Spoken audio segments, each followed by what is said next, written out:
I first got interested in these for a research paper for my master's in 1967.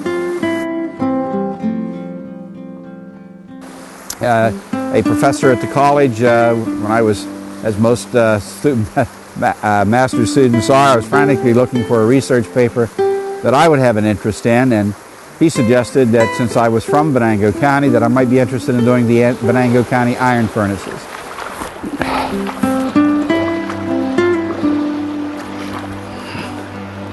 Okay, now stay high enough that you don't get your feet wet. Yes!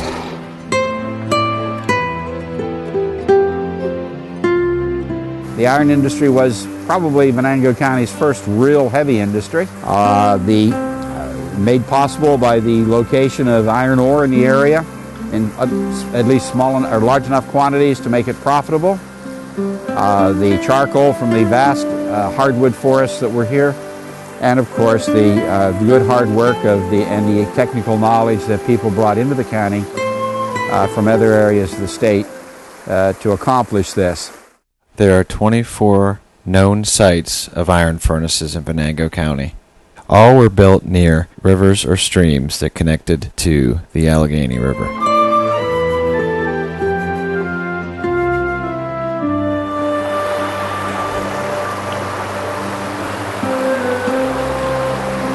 Well, there it is. The ravages of time have taken its toll on this furnace, but it still stands.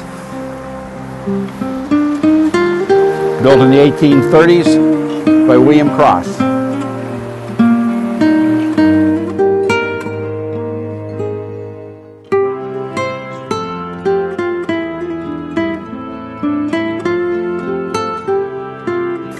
This furnace was in and out of production for a number of years, and at one time there were people who lived here, unbelievable today, and it's hard to see the footprint of man here, but this is the furnace that's been here for almost 175 years, so pretty good. Even though it is eroded on the outside, this is not typical of most of the furnaces. Most of the furnaces are nothing more than a pile of rock. But this one you can see, because of the way it has been eroded out by the ice gorges that have occurred over this valley over a number of that many years, you can see the cross-section of the furnace. Because of the erosion that has occurred here, gives us an excellent opportunity to examine what a furnace actually looked like in a cross-section nature. You had, of course, the outside layer of the furnace, which was, in this particular case, was not made of cut stone, but was made of slab rock. The rock was simply cleaved from the formations in about 3 or 4 inch slabs, and then very crudely dressed and simply laid in layers around for the outer circle or outer part of the furnace. The next layer was an insulating layer of sand or clay, or more finely packed rock, to create an insulating factor for the inner bosch, which you can see. And the bosch, in this particular instance, you can see almost the exact shape of that bosch. At the bottom of this bosch, there was an injection of air from a bellows, which was operated by a water wheel, which sat on the other side of the furnace. The bellows would have been a tub-type bellows, which would have been 2 barrels lined with leather. Can you imagine the noise that must have caused in the forest, of that leather squeaking against leather as it was pushed through that tub bellows on a rocker arm?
the major difficulty with any or all of these furnaces was finding a place where you could get all of the factors together that would make them profitable.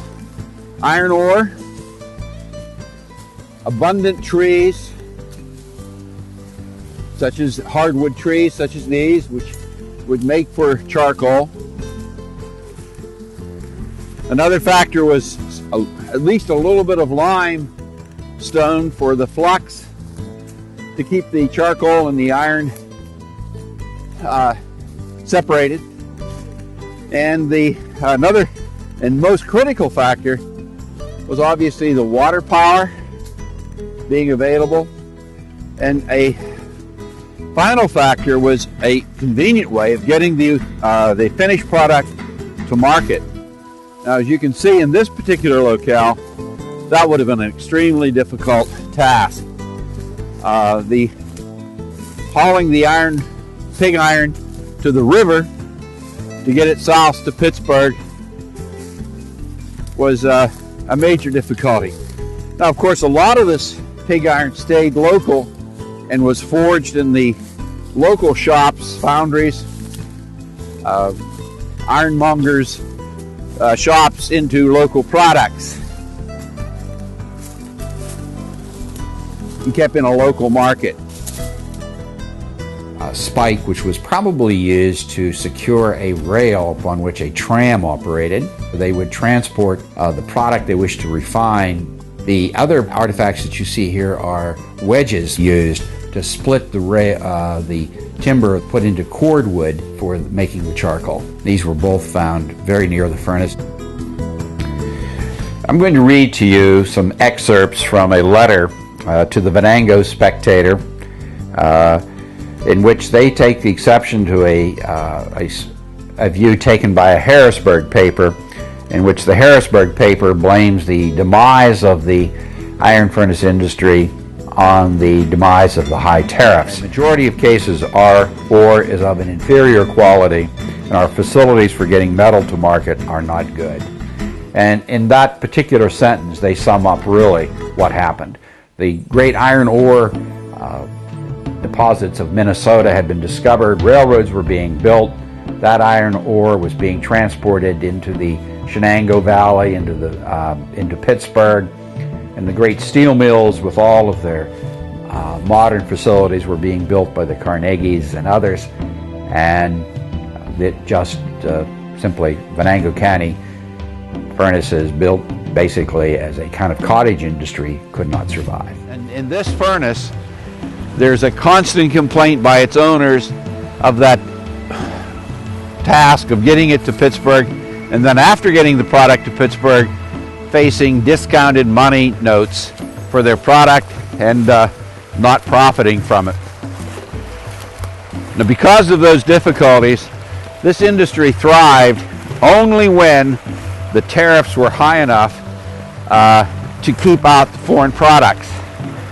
And this area politically was very much for high tariffs because it kept these furnaces operating and kept the competition from Great Britain from and the iron furnaces of the British Isles from competition. So it is in the best shape of any of them as far as height, uniformity,